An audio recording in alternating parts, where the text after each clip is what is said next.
Good morning sa ating lahat mga kapatid.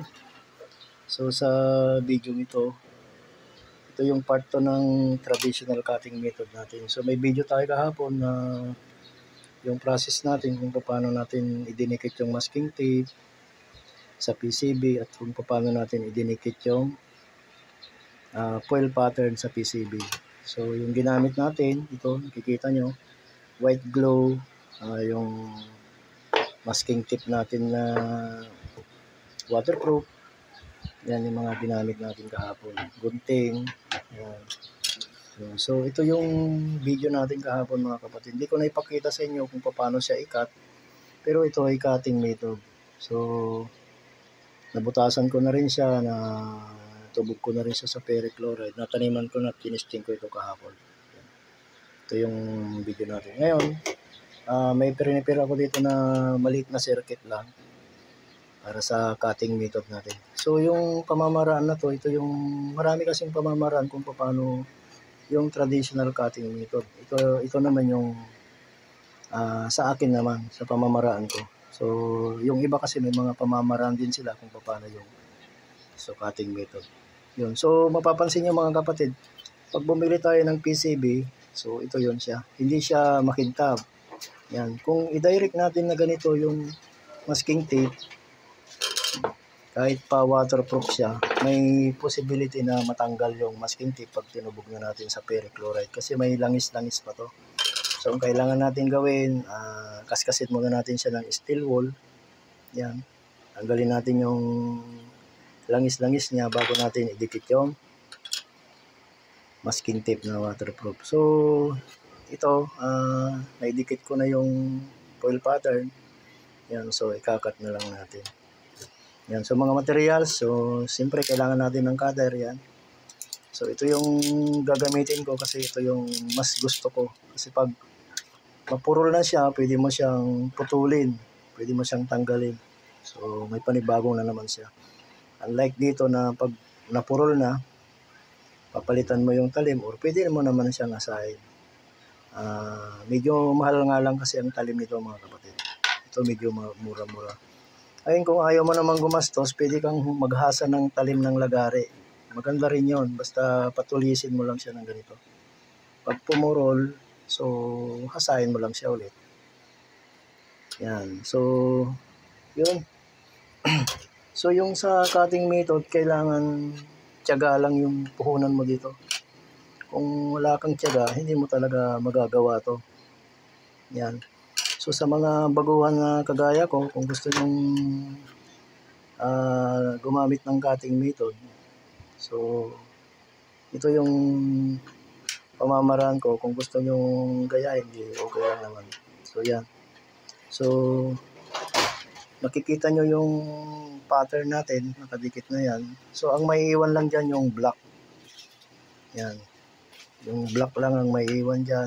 So itong portion na to, ito yung tatanggalin natin. Yung mga light colors na yan.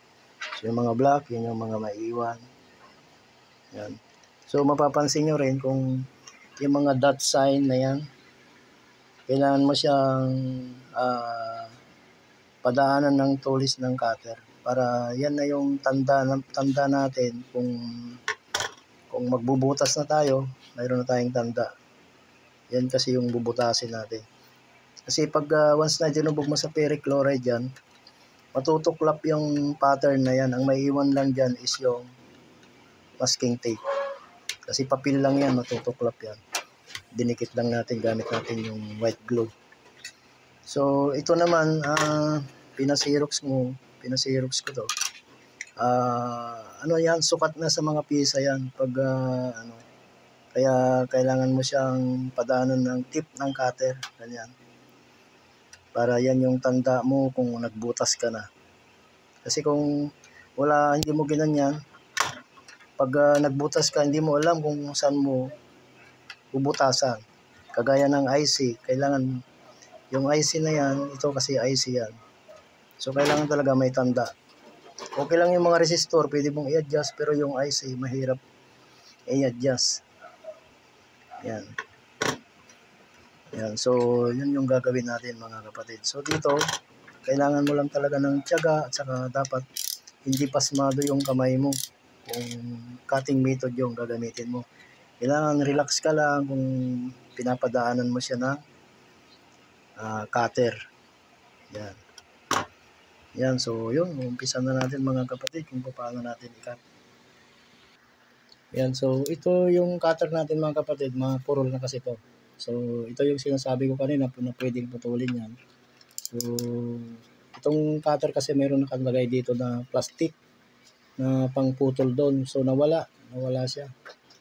So pwede na natin kamayin, dahan-dahan lang, ganito lang mga kapatid. Yan. Ito na, naputol na natin. So may mga ganito na talim na mahirap putulin. Gagamitan nyo lang ng long nose. Mahirap putulin. Gamitan nyo lang ng long nose na ganyan. Saka nyo putulin. So ito naputol na natin. Matalim na yung dulo niyan. So sabi ko kanina pag cutting method, kailangan dahan-dahan. Kailangan mo talaga ng tiyaga pagdating dito. Saka pag pinakain mo yung cutter mo, kailangan huwag mong panggigilan yung cutter. Yan, dahan-dahan mo lang na ipakain. Pagdating naman sa mga kanto-kanto, huwag mo siyang gaanong idiin. Kasi pag dinin mo siya, hindi mo maipapakain yung cutter mo. Tapos, paggigilan mo pa, talagang hindi mo na siya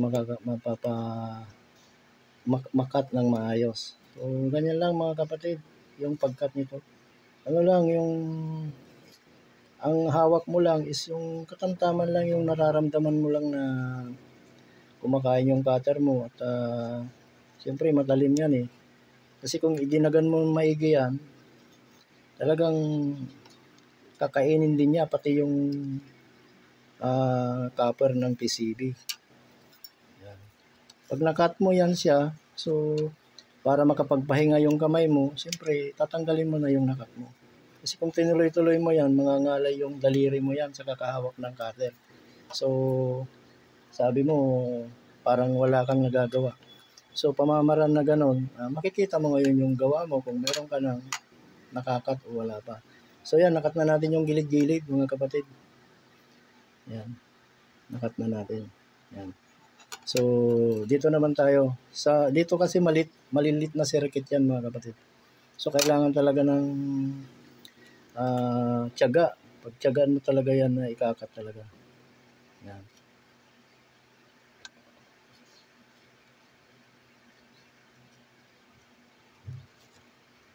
Yun. Portion by portion lang yung pagkakat. Yan, para kasi kung ikat mo lahat,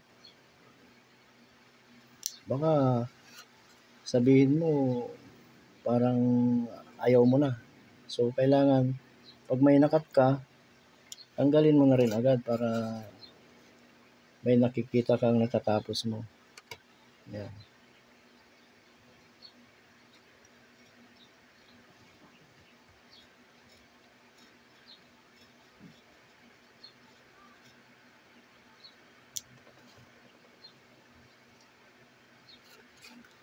Yan. Kagaya yan mga kapatid, may nakat tayo. So, tanggalin natin agad yung nakat natin. Yan.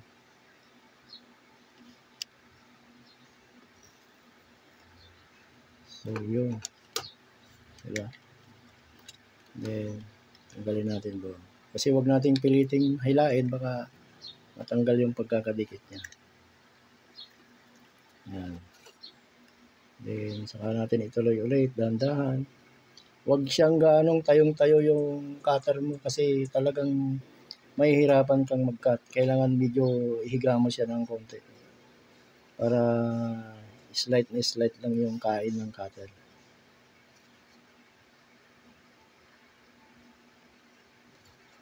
Yan. Pagdating sa mga kanto-kanto niya, huwag mong ganong idiin. So, dahan-dahan lang. Yan.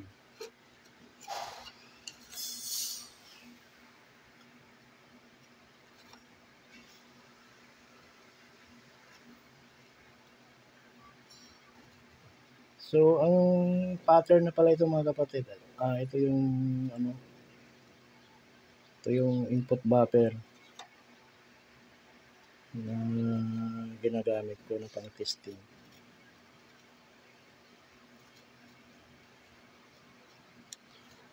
Ayan.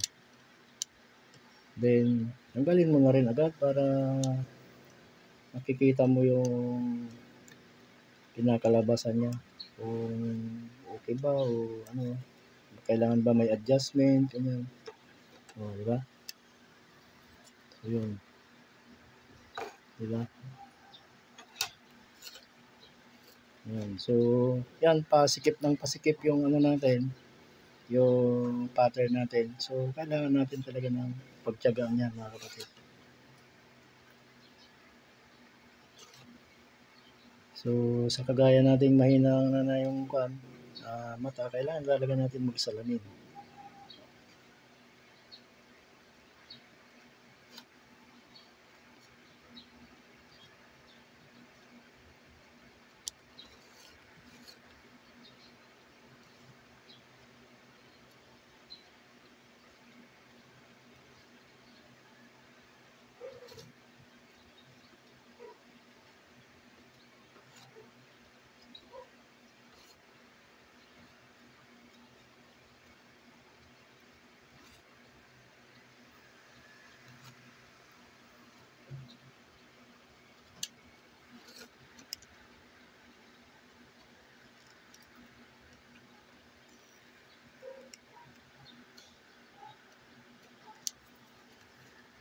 So, yan na mga kapatid, malapit na tayo. Meron na tayong nakikitang progress sa ginagawa natin, di ba?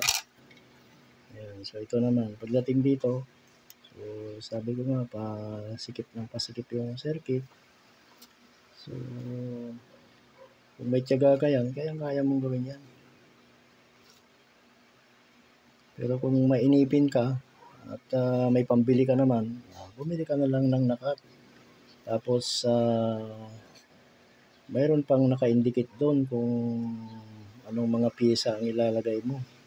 Hindi ka na mahirapan. Ito naman ano lang naman to, libangan lang naman. Yan.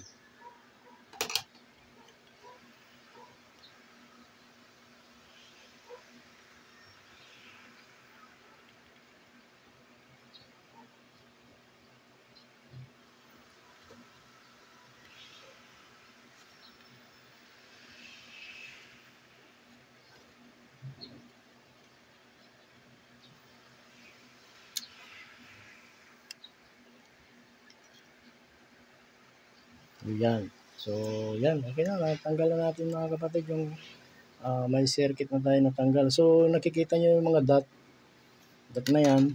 Padaanan na natin ng ano yan. O kaya, pagkatapos natin nakat lahat yan, saka mo padaanan yung mga dot na yan sa tulis ng cutter. Yan. Saka mo ipadaan yung mga pwede mong gawin na kahit nagkakat ka pa o mamaya na pag nakat mo lahat, huwag mo lang kalimutang padaanan yung mga yan kasi yan yung guide mo kung magbutas ka na. Yan.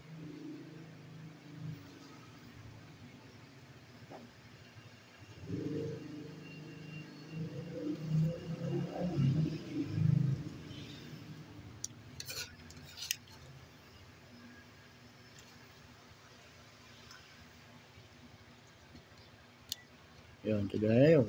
Diba? Sumama siya kasi masyadong madiin yung pagpakain natin sa cutter. So, kailangan natin dahan-dahanin talaga.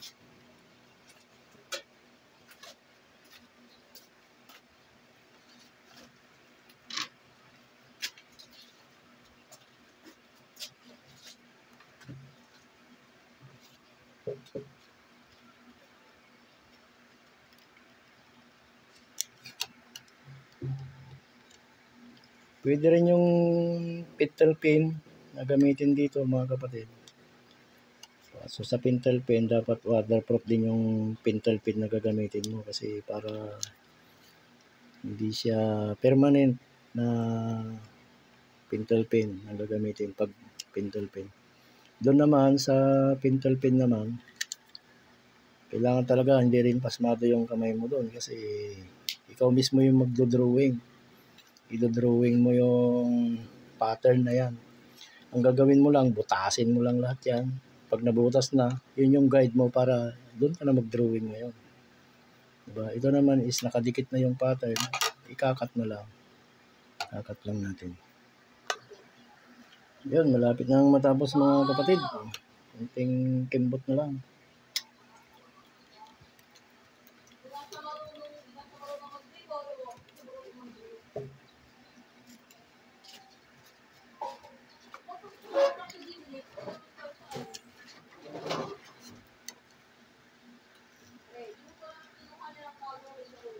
Yun. So, natapos na natin. So, ito na. Ito na yung finished product. So, tubog na lang natin sa perchlorate ito mga kapatid. So, ito yung mga dot na yan.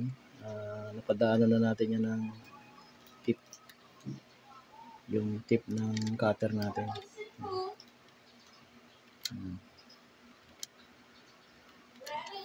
So, hanggang dito lang yung video natin mga kapatid. Salamat sa inyong panonood.